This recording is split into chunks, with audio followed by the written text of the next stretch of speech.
কেউ যদি বলে, আমি সেটা বলছি না আজকে বিদাত, আমি বলছি যে আমি আব্দুর রাজ্জাক বিন ইউসুফ জীবনে কোনোদিন মানুষকে দুরূদ পড়ার নামে দুরূদে ইব্রাহিম ছাড়া অন্য পড়তে বলিনি। কেউ যদি বলে বালাগাল্লাহ বিকামালিহি কাসাফাদ্দুজা বিজামালিহি হাসানাত জামিউ খিসালিহি সাল্লু আলাইহি ওয়া আলিহি, কেউ যদি বলে আল্লাহুম্মা সাল্লি আলা সাইয়্যিদিনা মাওলানা নবিয়ানা মুহাম্মদ, বলেন, আমি আপনাদের নিষেধ করি না। উনি বলতে বলুক, আমি তাকেও নিষেধ করিনি। আমি আপনাদের এটা তুলে দিতেও আসিনি। আমি বলছি এইটা যদি নবীর না হয় তাহলে কি হবে?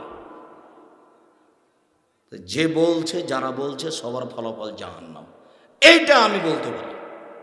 এখন আপনি প্রমাণ করেন, কালকে জিজ্ঞাসা করেন মাওলানা সাহেব, আপনি তো আমাদের মসজিদের ইমাম, আপনাকে তো আমরা খুব ভালোবাসি, খুব সম্মান সহকারে আপনাকে বেতন দিই, খেতে দিই, তো এই যে দুরূদটা, এই দুরূদটা কোন হাদিসে আছে, কত নম্বর হাদিস, হাদিসটা ঠিক কি বেঠিক দয়া করে জানাবেন। আজকে বুধবার, সামনে শনিবারে জানাবেন। বলা যাবে না? বলা কি অপরাধ হবে? বলেই দেখেন কি হয়। প্রথম অবস্থা আপনি পাবেন, কেন জানি খালি কেমন কেমন করে।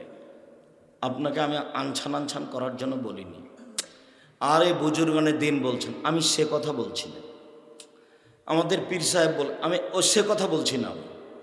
আমি বলছি কোন হাদিসে আছে, হাদিস ঠিক কি বেঠিক আমাকে দয়া করে জানাবেন। আমি আপনাকে অনেক ভালোবাসি। বলা যাবে না? জি, এই পর্যন্ত বলে রেখে দিলাম আপনাদের জন্য আর জনগণের জন্য, মাওলানা সাহেবের জন্য।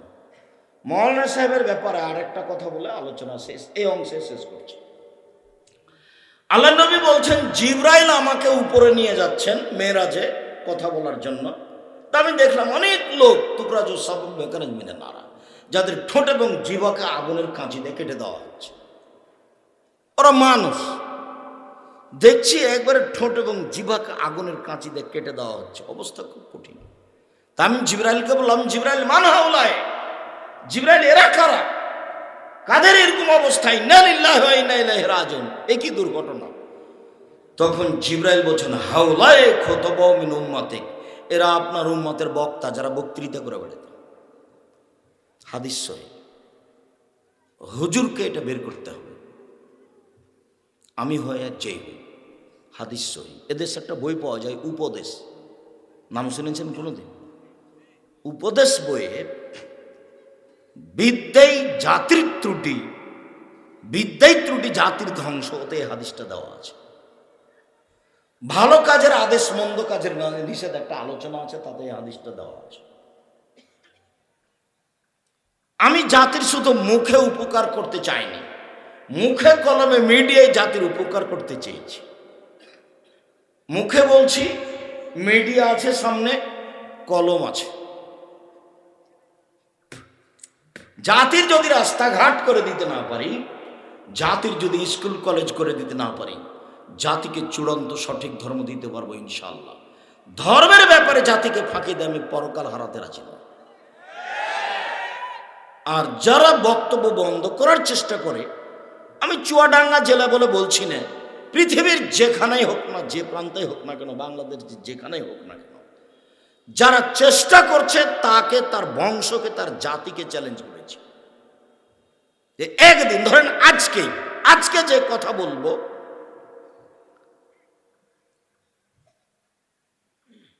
শিরক নিয়ে, এই কথা ও নিজে, ওর বংশে কেউ, ওর জাতিতে কেউ একটানা এভাবে কোরআন হাদিস দিয়ে বলেছে, এটা প্রমাণ হয়ে গেলে আমি আর বক্তব্য দিব না।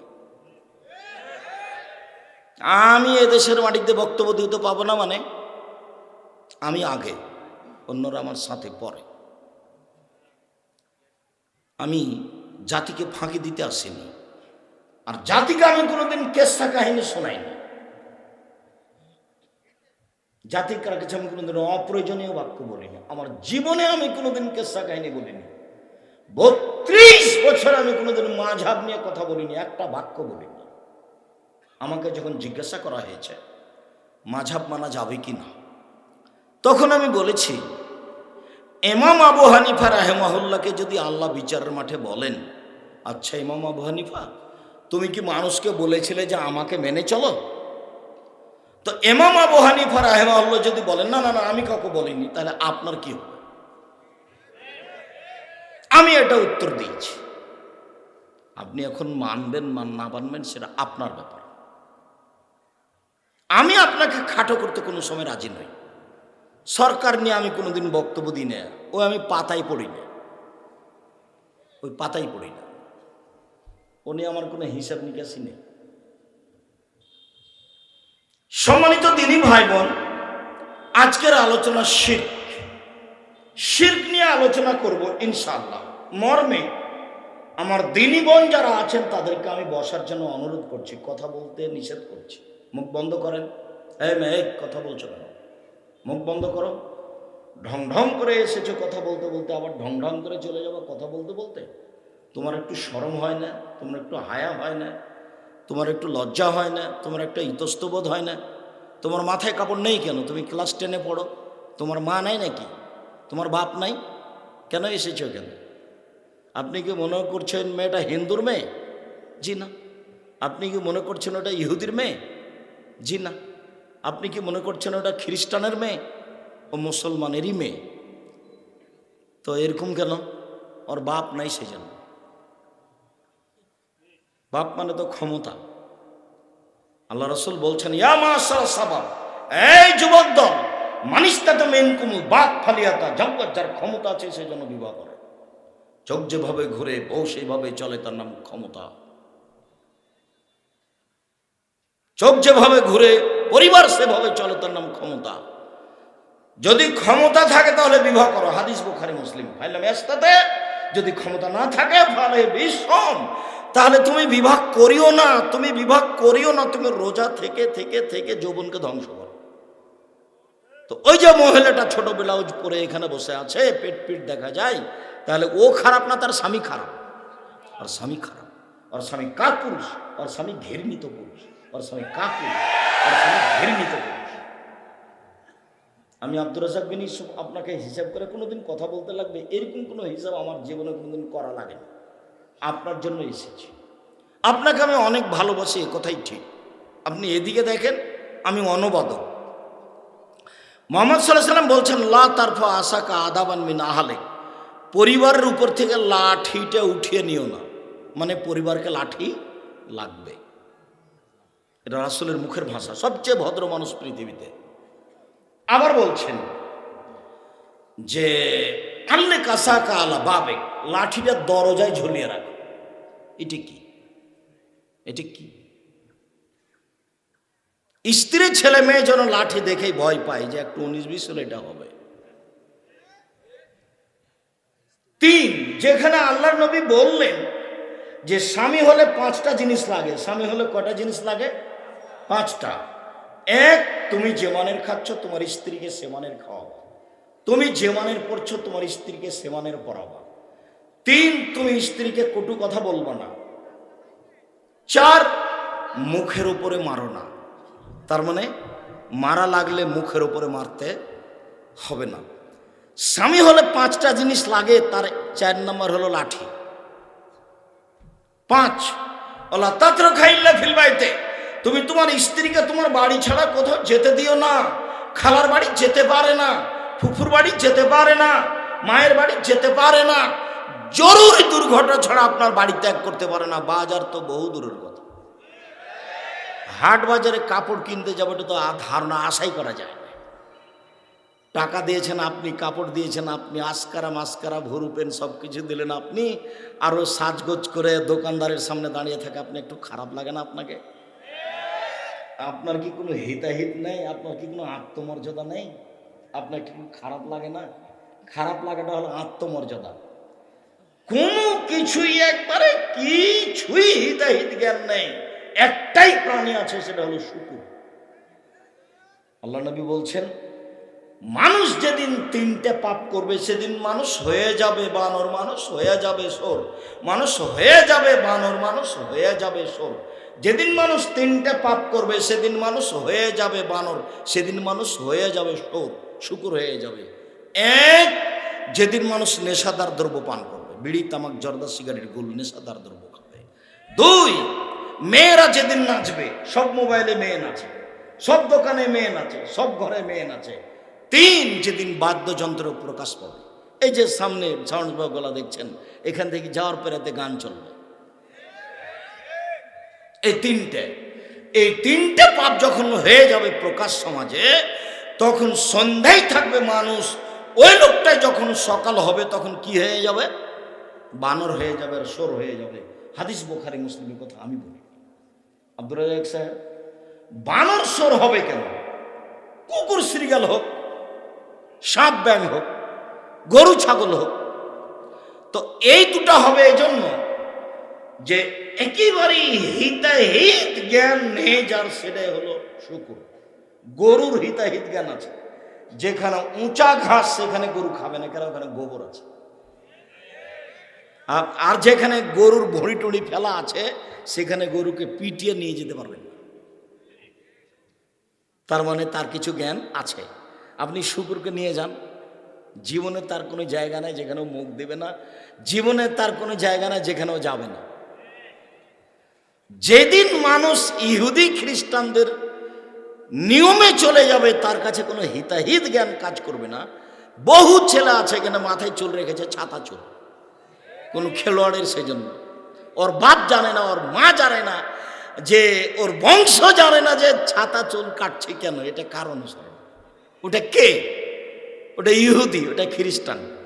আব্দুল্লাহর একটা বক্তব্য আছে যে তুমি যে ছাতা চুল কেটেছ, তো এটা ব্রাজিলের বা কোনো খেলোয়াড়ের অনুসরণ হবে?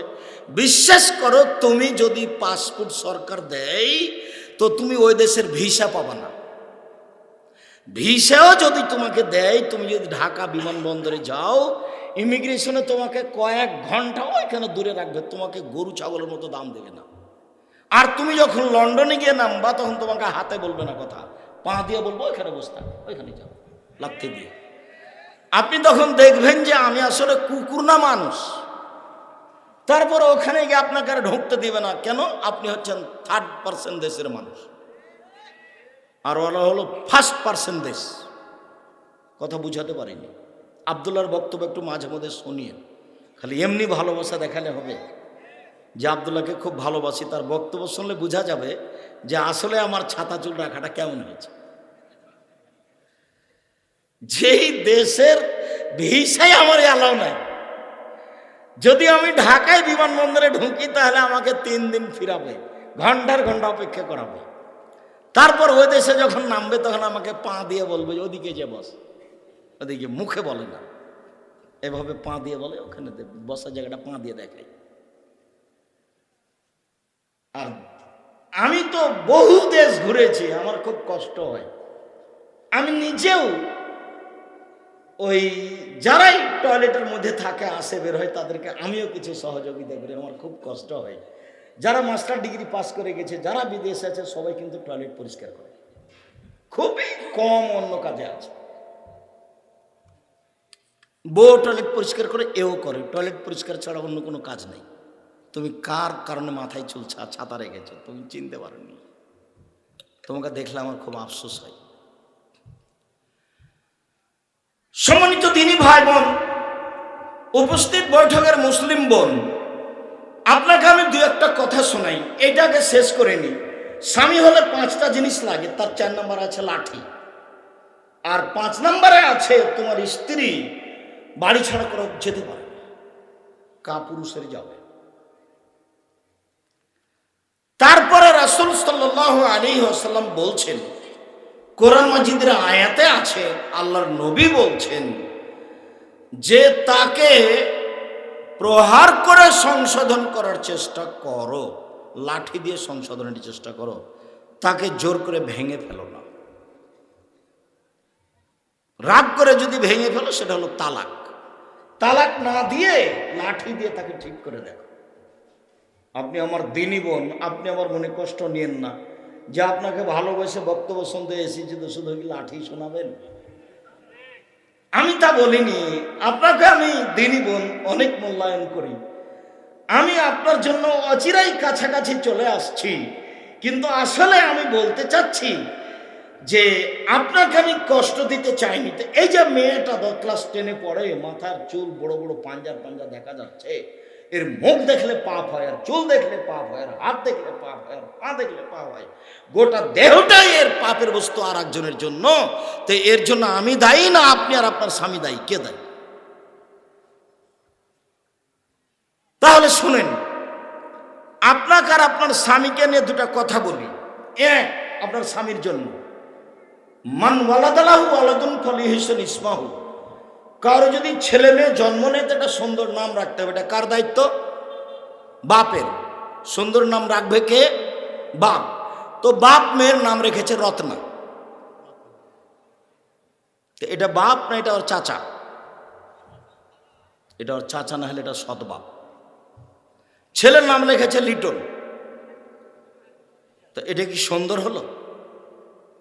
ছেলের নাম রাখতে হবে নবীদের নাম, নইলে গুণবাচক নাম। আব্দুল জব্বার, আব্দুল সাত্তার, আব্দুল কাদের, আব্দুল কাহার, আব্দুল রাজ্জাক, আব্দুর রহিম, আব্দুর রহমান, এগুলো নাম রাখবে। আব্দুল মাজিদ, আব্দুল হামিদ, গুণবাচক নাম রাখবে। কেমন বাপ? এটা কেন করলো? দুই, অলিয়ত দেবহু, শিষ্টাচার শিখিয়ে দিতে হবে। কি শিষ্টাচার শিখাবে ও ছেলে মেয়েকে? কি জানে ও? সেদিন তো বলে গেলাম যে আপনার ছেলে আপনাকে এক গ্লাস পানি দিল, তা আপনি বললেন থ্যাংক ইউ। এটা কি হলো বলেন তো দেখি? এটা কি কিছু হলো? কিছুই না। জিরোর তো কিছু দাম আছে। জিরো যদি বাম দিকে দেন তাহলে কিছুই না, যদি ডান দিকে দেন তাহলে 10 হয়ে গেছে। একের যদি ডান দিকে দেন তাহলে কি হবে? এটা 10 হয়ে গেছে। আর একটা যদি বসান তো 100 হয়ে গেছে। আর বাম দিকে বসাতে থাকেন, কিছুই হবে না। তো জিরোর কিছু দাম আছে। থ্যাংক ইউ কিছুই দাম নাই, ধন্যবাদ কিছু দাম নাই। আর আপনি খালি বললেন জাযাকাল্লাহ খায়ের, এটা শিষ্টাচার। জাযাকাল্লাহ খায়ের, আল্লাহ আপনাকে উত্তম প্রতিদান দান করুন। আমি যে আপনাকে বলে দিলাম এক গ্লাস পানির কারণে এখন আপনি আমেরিকায় বিপদে পড়েছেন, আমি যে বলেছি জাযাকাল্লাহ খায়ের, আল্লাহ আপনাকে উত্তম প্রতিদান দান করুন, এই বাক্য কাজ দিবে আমেরিকায়। আপনি বিপদে পড়েছেন চট্টগ্রামে, আমি ওখানে নেই, কিন্তু আমি বলেছি আল্লাহ আপনাকে উত্তম প্রতিদান দান করুন। আপনি এখন বিপদ থেকে বেঁচে যাবেন চট্টগ্রামে, আর আপনি বললেন থ্যাংক ইউ। বলেন তো কি হবে? বলেন ধন্যবাদ। এর নাম শিষ্টাচার। সুন্দর শিষ্টাচার শিখিয়ে দেবে। যখন বড় হয়ে যাবে বিবাহ দিয়ে দেবে। বড় হয়ে যায় যদি বিবাহ না দেয়, কোনো পাপ করে, সে পাপ তার বাপের হবে। ওই যে মেয়েটা দাঁড়িয়ে আছে এখন এভাবে, এর যা পাপ হচ্ছে কার হচ্ছে? ওর বাপের হচ্ছে। এবার আপনার থেকে ফিরে এসে আপনার স্ত্রীর সাথে 2-3 মিনিট কথা বলি। জাবের বলছেন যে আমরা যুদ্ধ করে আসছিলাম, মদিনায় ঢুকবো। তো আল্লাহ রাসূল বললেন এখানে থামো, আমরা সকালে মদিনায় ঢুকবো। তা আমি জাবের বললাম, আল্লাহর নবী, আমি নতুন বিবাহ করেছি, আমাকে বাড়ি যেতে অনুমতি দেন। আমি নতুন বিবাহ করেছি। মেয়ে কথা বলছো কেন? তোমাকে তো বলছি। উপস্থিত বৈঠকের মুসলিম বোন, আপনাকেই বলছি, এদিকে খেয়াল করেন, আপনাকেই বলছি। মা হলে 4টে জিনিস লাগে, এই হাদিস তার প্রমাণ। তো আল্লাহ রাসূল বলছেন তুমি বিবাহ করেছো? জি। কুমারী মেয়ে বিবাহ করেছো না তালাক প্রাপ্তা মেয়ে বিবাহ করেছো? তো আমি বললাম যে তালাক প্রাপ্তা মেয়ে বিবাহ করেছি। তখন আল্লাহ রাসূল বলেন, আরে হাল্লা বিক্রান তোলায় বহ তোলায় বোকা, তুমি কুমারী মেয়ে কেন বিবাহ করলে না? তুমি তার সাথে খেলতো, তোমার সাথে খেলতো। আরে তুমি অবিবাহিতা মেয়ে কেন বিবাহ করলে না? তুমি তার সাথে খেলতো, তোমার সাথে খেলতো। আরে তুমি কুমারী মেয়ে কেন বিবাহ করলে না? তুমি তার সাথে খেলতো, তোমার সাথে খেলতো। তখন জাবের বলছেন, আল্লাহ নবী, 4টা কারণে আমি আমার বোনদের সমবয়সের মেয়েকে বিবাহ করিনি। আমি তালাক প্রাপ্তা বয়সের মেয়েকে বিবাহ করেছি 4টে কারণে। এক, লেতুয়াদ্দেবা হন না, আমার স্ত্রী যেন আমার বোনদেরকে শিষ্টাচার শিখাতে পারে। এই ছেলে, তোমার ছোট ভাইটা এখন টাকনোর নিচে প্যান্ট পরে আছে, তোমার পাশে বসে আছে, এটা কোন শিষ্টাচার? তোমার মা এটা কি শিখিয়েছে? তোমার মা জানে না প্যান্টের কথা? তোমার মাথায় ছাতা চুল আছে, তোমার মা জানে না? তোমার দাড়ি চাঁচা আছে, তোমার মা জানে না?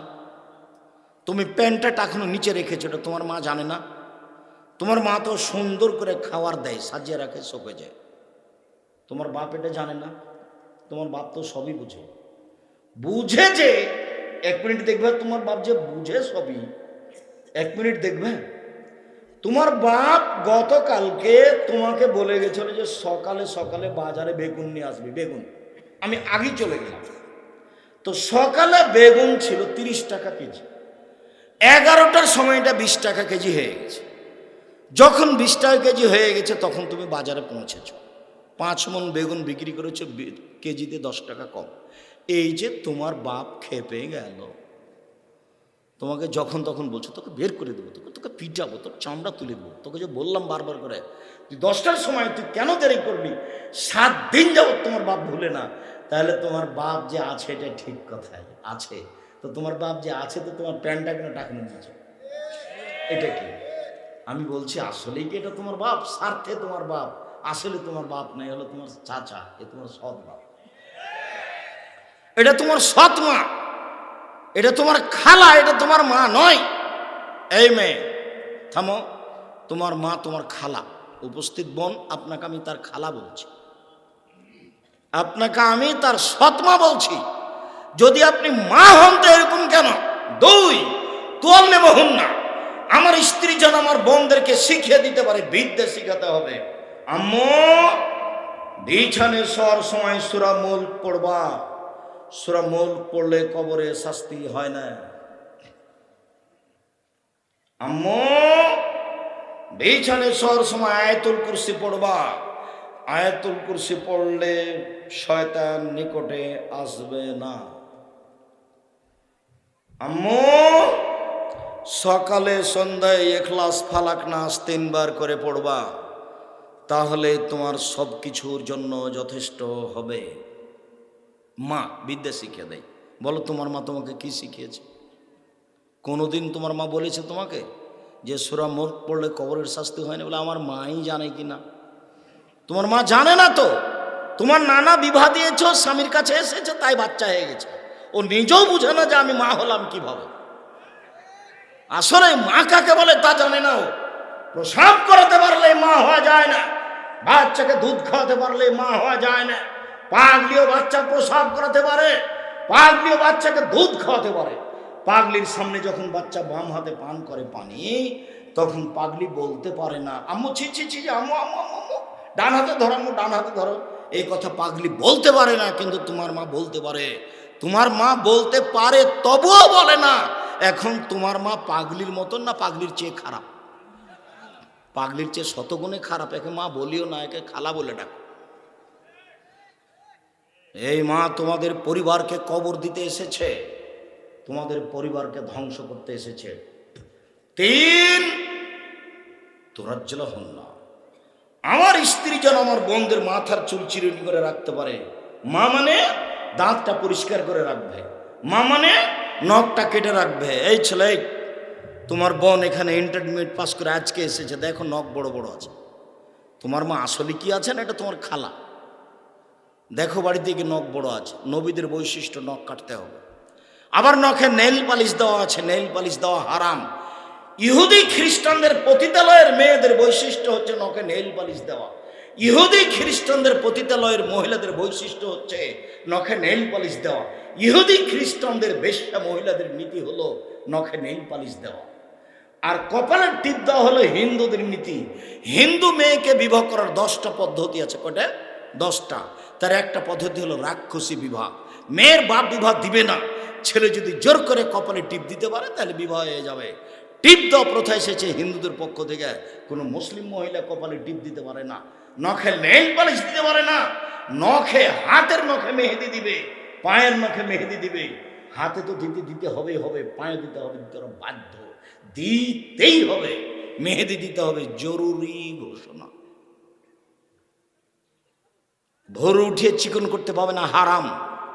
উঁচু স্যান্ডেল পরে নিজেকে লম্বা দেখানো হারাম। ব্রেসিয়ার পরে নিজেকে কম বয়সের দেখানো হারাম। দাঁত তুলে ছিলে চিকন করা হারাম। এগুলো সব হারাম করেছেন আল্লাহ। এদেশে একটা বই পাওয়া যায়, আদর্শ পরিবার। আমি জানি না আজ আছে কিনা। বইটার নাম কি? আদর্শ পরিবার আপনার স্ত্রীর জন্য লিখেছিলাম, আপনি দাম দিয়েছেন কিনা আমি জানি না। তো তোমার বোন এইখানে আজকে নখ বড় বড় বসে আছে, বক্তব্য শুনতে এসেছে, বলো যে আমার মা আছে, বলো দেখি।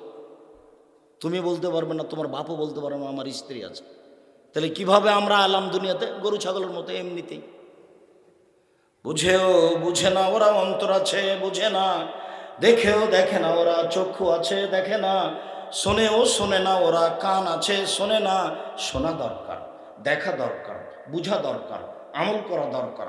ওরা হচ্ছে পশু প্রাণীর মতো, ওরা গরু ছাগলের মতো, ওরা কুকুর সিটের মতো, ভালো মজাল তার চার চেয়ে খারাপ।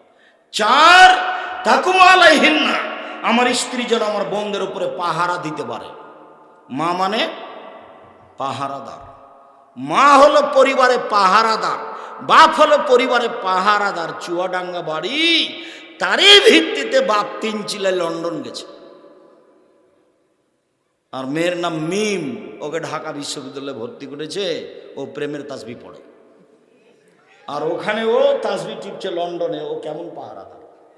আপনার এটা হাই স্কুল, এটা প্রাইমারি, এটা কলেজ। আপনি এই হাই স্কুলের হেডমাস্টার যদি সকালে বুঝতে পারে যে আজকে আমার পাহারাদার ঘুমিয়েছিল, হেডমাস্টার ওকে বিদায় করে দেবে। তোকে দিয়ে হবে না রে, কয়েকদিন রিপোর্ট চলে এসেছে, তোর দিয়ে হবে না, অন্য মানুষ নিতে হবে। একটা স্কুলের পাহারাদার ও যদি ঘুমাই তাহলে হেডমাস্টার তাকে রাখবে না।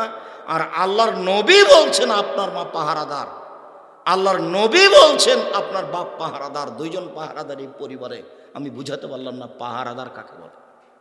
এরপরেও আপনার দাড়ি চাঁচা আছে, এরপরেও আপনার হাতে সিগারেট আছে, এরপরে আপনার মেয়ে, তোমার বোন এইভাবে নগ্ন অবস্থায় আছে। এটা হয় কি করে?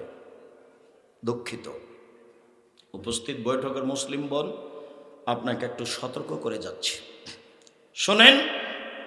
রাসূল সাল্লাল্লাহু আলাইহি সাল্লাম বলছেন, সিনফানে মিন আহলিন নার, 2 শ্রেণীর মানুষ জাহান্নামে যাবে, আমি তাদের দেখিনি। আল্লাহ নবী বলছেন 2 শ্রেণীর মানুষ জাহান্নামে যাবে, আমি তাদের দেখিনি। 2 শ্রেণীর মানুষ জাহান্নামে যাবে, আমি তাদের দেখিনি। 1, যাদের হাতে থাকবে লাঠি, গাভীর লেজের মতো, একদিক মোটা একদিক চিকন, ওরা মানুষকে মারবে, এরা জাহান্নামে যাবে।